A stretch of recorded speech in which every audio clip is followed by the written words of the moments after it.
Good morning children. आज मैं शहदेव महतो संकल्प एजुकेशन अंगारपथरा के निदेशक आप सबों से कुछ कहना चाहता हूँ। कल आप सबों ने नेतरहाट के तर्ज पे जो एग्ज़ाम दिया, उन सारे प्रश्न पत्रों को अध्ययन करने से यह पता चला है कि लगभग 80% प्रश्न पिछले साल से मिलते जुलते हैं, हूबहू मिलते जुलते हैं। तो हमें आशा है कि 80% प्रश्नों का हल आप सभी ने अवश्य किया होगा और 80% प्रश्नों के बाद जो 20% प्रश्न होते हैं वो कुछ नए थे, तो आप लोगों ने बहुत अच्छी तैयारी की थी। तो मैं आशा करता हूं कि उसे भी आप लोगों ने बहुत अच्छा तरीके से किया होगा। खैर, जैसे भी एग्ज़ाम आपने दिया वो अच्छा ही होगा और हमें पूर्ण विश्वास है कि आप सभी लोग, जितने भी लोग पार्टिसिपेंट किए हैं, वो सारे लोग सफल होंगे।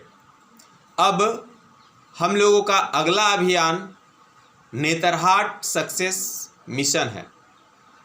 नेतरहाट सक्सेस मिशन में बच्चों हम लोगों को कुछ ज़बरदस्त मेहनत करनी है, क्योंकि नेतरहाट का जो एग्ज़ाम होता है उसमें 2 तरीके के प्रश्न आते हैं। एक सबसे पहले तो पीटी होता है, तो पीटी ऑब्जेक्टिव होगा और इसके बाद मेंस होगा, तो मेंस सब्जेक्टिव होगा। तो मेंस जो सब्जेक्टिव होगा उसके लिए सभी विषयों पर हमारा पकड़ बनना चाहिए, पकड़ होना चाहिए। तो इसके लिए हम क्या करेंगे, इसके लिए एक बहुत ही अच्छा उपाय है कि हम जिस कक्षा में पढ़ रहे हैं, क्लास 6 में पढ़ रहे हैं, तो क्लास 6 के सारे किताबों का अध्ययन लाइन बाय लाइन और बहुत ही अच्छे तरीके से हम करें। तो बच्चों, उसके लिए हमने एक योजना बनाई है। योजना वो इस प्रकार से है कि आपको कक्षा 6 में जो झारखंड बोर्ड के स्टूडेंट्स हैं, जो झारखंड बोर्ड में हैं, तो कक्षा 6 में हिंदी में कुल 18 चैप्टर हैं, साइंस में 15, सिविक्स में 7, हिस्ट्री में 10, इंग्लिश में 10, संस्कृत में 16, ज्योग्राफी में 8 और मैथ में 18। कुल मिलाकर 102 चैप्टर्स हम लोगों को पूरा करना है।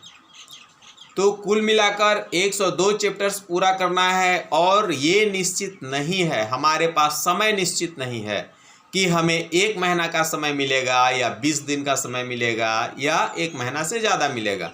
कहना बड़ा मुश्किल है। नेतरहाट का फॉर्म कभी भी आ सकता है और फॉर्म भरने के हो सकता है कि 5 दिन के बाद एडमिट कार्ड इशू हो जाए, फिर 5 दिन के बाद एग्ज़ाम हो जाए। तो इस तरह से जिस तरह से आप लोगों ने नेतरहाट के तर्ज पे एग्ज़ाम को देखा कि हम लोग ठीक अगस्त से पहले 26 तारीख तक हम लोगों ने फॉर्म भरा था और 26 तारीख के बाद अगस्त में 11 को आपका नवोदय का एग्ज़ाम हुआ और 11 के बाद से आप लोगों ने नेतरहाट के तर्ज पे के लिए लगा और सीधे 11 से लेकर के अभी 5 सितंबर को इसका एग्ज़ाम हो गया, यानी 1 महीने के अंदर सारा चीज़ हो गया। तो ठीक इसी प्रकार से नेतरहाट का भी होने वाला है। तो आपको करना क्या है, आप लोगों को करना ये है कि मैं जैसे बता रहा हूँ, जिस रास्ते पे चलने को कह रहा हूँ, उसका अक्षरशः पालन कीजिए। अगर नेतरहाट को सक्सेस करना है, नेतरहाट में सफलता पानी है, तो ये कुल हमारे चैप्टर्स 102 हो जाते हैं। तो इस 102 चैप्टर्स को हम लोग ऐसे बांटेंगे कि प्रतिदिन घर में, अपने घर में किसी भी विषय के 5 चैप्टर्स को हम लोग प्रतिदिन कंप्लीट करते जाएं। अगर प्रतिदिन हम 5-5 चैप्टर कंप्लीट करते हैं तो अनुमानतः 20 दिन में हमारा 100 चैप्टर कंप्लीट हो जाएगा। तो प्रतिदिन हम ये आज से सुनिश्चित करें, कल से नहीं, आज से, कि आज हम कोई भी 5 सब्जेक्ट का 5 चैप्टर कंप्लीट कर ले।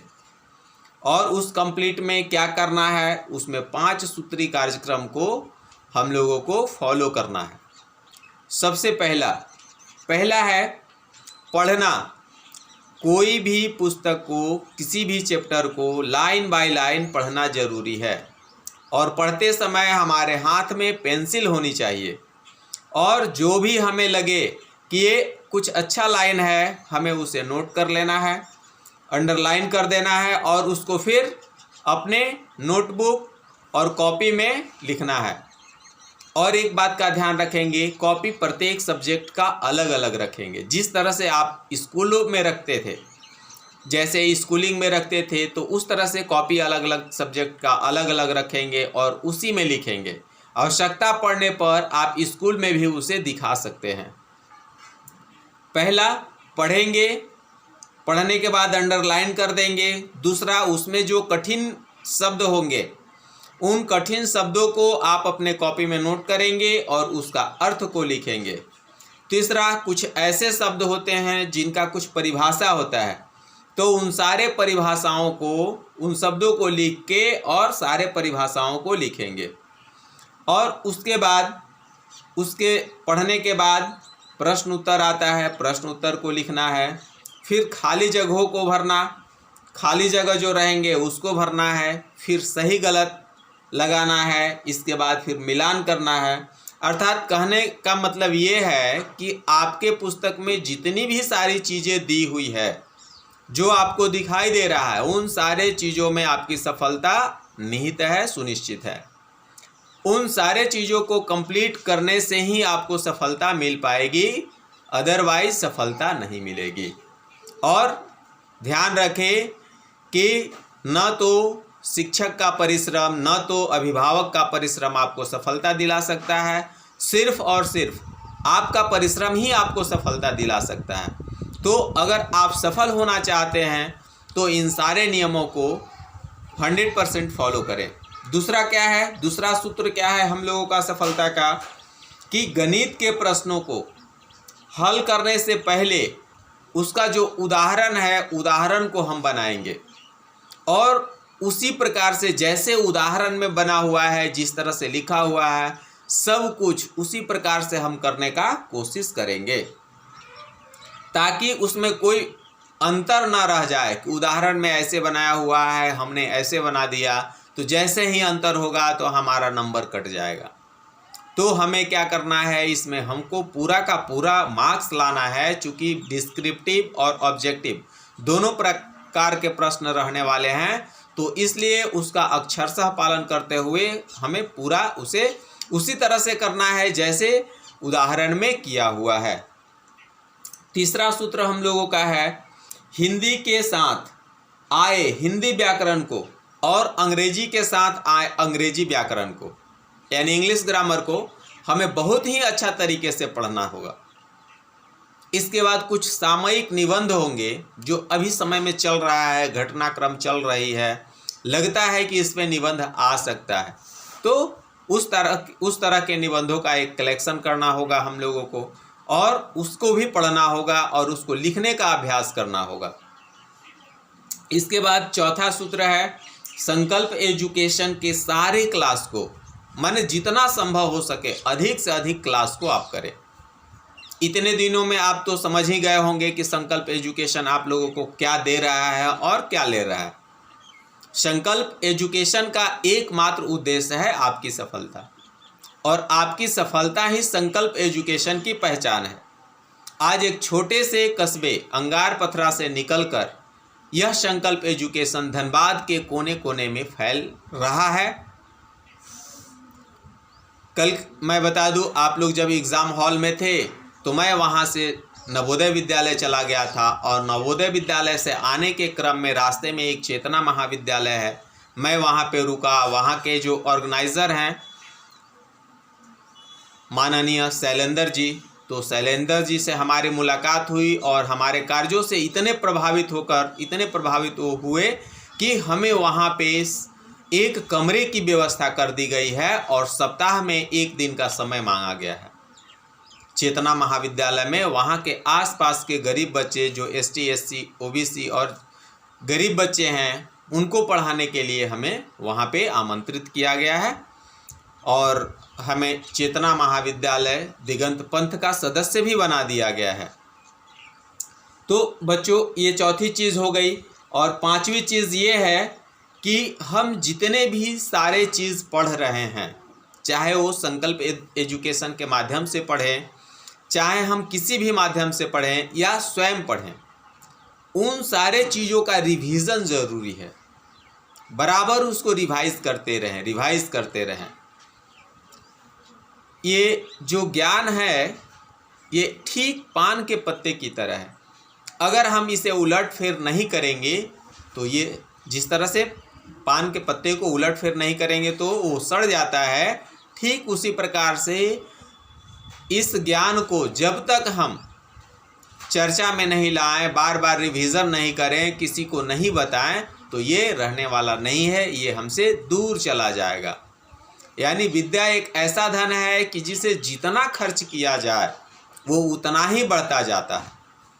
तो मैं आशा करता हूँ कि आप सब को ये हमारा वीडियो अच्छा लगेगा और इस वीडियो को आप लोग लाइक करेंगे, शेयर करेंगे और सब्सक्राइब ज़रूर करेंगे। और हाँ, वो तो करना है, लेकिन आपको अपना लक्ष्य हमेशा दिखाई देना चाहिए कि हमारा लक्ष्य क्या है। हम लक्ष्य से भटके नहीं और अपने लक्ष्य की ओर हमेशा अग्रसर रहिए। एक सेंटेंस भी कहा गया है, जीवन में कुछ करना है तो मन को मारे मत बैठो, आगे आगे बढ़ना है तो हिम्मत हारे मत बैठो। तो हमने जो किया, एग्ज़ाम दिए, तो उसके रिज़ल्ट की चिंता हमें नहीं करनी है, हमें चिंता करनी है अगले एग्ज़ाम की। हम अगले एग्ज़ाम के बारे में सोचें। बहुत ज़्यादा इस एग्ज़ाम के बारे में चर्चा करके हम लोग अपना समय बर्बाद नहीं करेंगे कि हमने क्या किया, हमने कितना किया। अरे आपने जितना किया वो किया, ना तो आप उसको चेंज कर सकते हैं, ना तो हम चेंज कर सकते हैं, ना तो आपके अभिभावक चेंज कर सकते हैं। तो उस पर दिमाग लगाना बिल्कुल ही बेकार है। आपको दिमाग लगाना है अगले एग्ज़ाम को, आपको अगले एग्ज़ाम का टारगेट करना है कि उसमें हम इससे बढ़िया कैसे करें। अगर आपका एग्ज़ाम अच्छा नहीं गया तो इस पे सोचना है कि हाँ, हमारा एग्ज़ाम अच्छा क्यों नहीं गया, क्या कारण था, हमने रिवीज़न नहीं की थी या और कोई कारण था, तो उसको ढूंढना है, उसको पूरा करना है। तो ठीक है बच्चों, ये हमारा मैसेज आप लोगों तक चला जाएगा। थैंक यू, धन्यवाद।